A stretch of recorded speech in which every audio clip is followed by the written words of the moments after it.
nothing too difficult. I'm on vacation.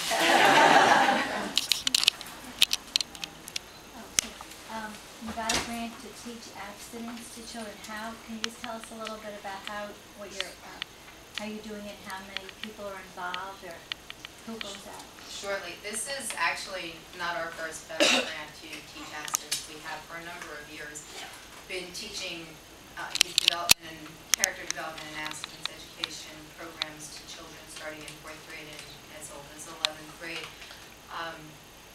What's different about this project is that in the past we have always used the curricula that's been written internally by our organization, the Healthy Respect Project.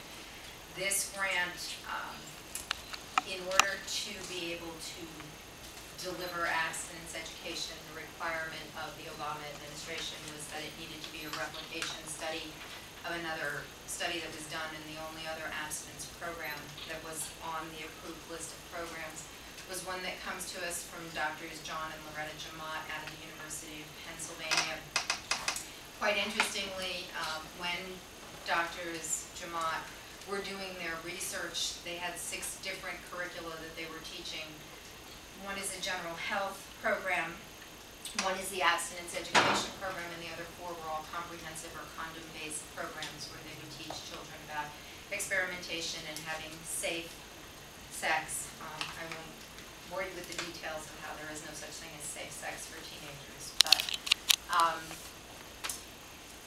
the Jamotts were not really intending to find the results that they did, but over the course of their study with some 662 youth in Philly, and this is a program for 6th and 7th graders, what they found was that the program that actually was the most effective in delaying the onset of sexual activity was obviously, I could have told you this without the study, the abstinence program. But what was most interesting about the work of the Jamotts was that it put to bed the biggest negative comment that people have about abstinence, is that when you teach children to abstain, when they finally begin to have sex, which they inevitably will do because they believe that abstinence is not something that people can do, that they will actually be in a worse place because you've taught them to abstain, and so they're not going to use condoms, and they'll be more prone to teen pregnancy and more prone to disease. And what the Jamotts found, which surprised them, was that the students who had been in the abstinence education program not only abstained for years longer than the students who had been in the comprehensive programs, but when they did engage in sexual activity, they used protection more than any of the students who were taught the condom-based programs.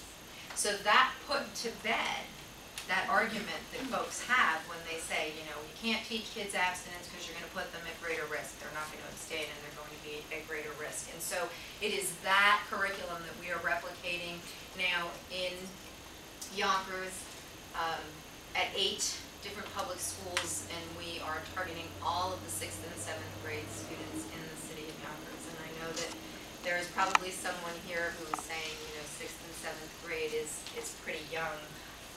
Why are you doing it that young? So before you ask the question, I will answer it for you. Unfortunately, we do see children in that age group who are already parents and parenting. So we need to get to them before they have started to choose those unhealthy choices. And our approach is always that we are looking at a host of things. I'm looking at the physical well-being of the child, the emotional well-being of the child, the future financial and academic well-being of that child, and the well-being of society at large. But most importantly, if we want to talk about being pro-life, and we know that a large propensity of the abortions occur in teen and unwed parents, if we can stop those pregnancies or fight to stop abortion, we'll shrink astronomically. Does the program abstinence include abstinence till marriage? This program in particular does not talk about marriage because with 6th and 7th graders, it's very difficult for them to... No, but I'm saying the older group. Oh, yes, absolutely. Our program, the Healthy Respect Program, is always an abstinence in preparation for marriage. It is abstinence until marriage, and the data will bear out that people who abstain until they are married are far more likely to remain faithful within a marriage than those who don't. And there are just so many different statistical studies that will show that when folks cohabitate prior to getting married, they actually increase the risk of divorce by over 200%. That high. It is astronomical. Can we have your website, because I'd like to get some of those statistics. Absolutely. Because yesterday, I was in an argument about condom-based versus healthy respect Okay. education. I will absolutely. The website is www.healthrespect.org. It is health respect because unfortunately, if you put in healthy respect, it brings you to a condom-based program in the United Kingdom. They got the URL before. I wonder why. Yes.